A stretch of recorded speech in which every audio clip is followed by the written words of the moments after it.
Most welcome Chaudhary Kamaluddin Gujjar जिला सियालकोट मुज़म्मिल हुसैन शाह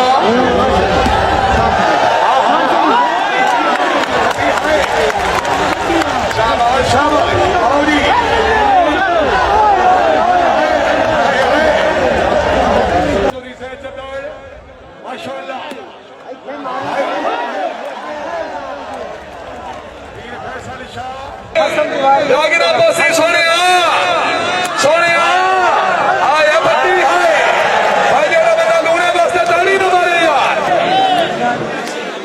हाँ जी बिस्मिल्लाह ठीक है शाबाश है खुशआमदीद आखिर है बड़ी मेहरबानी।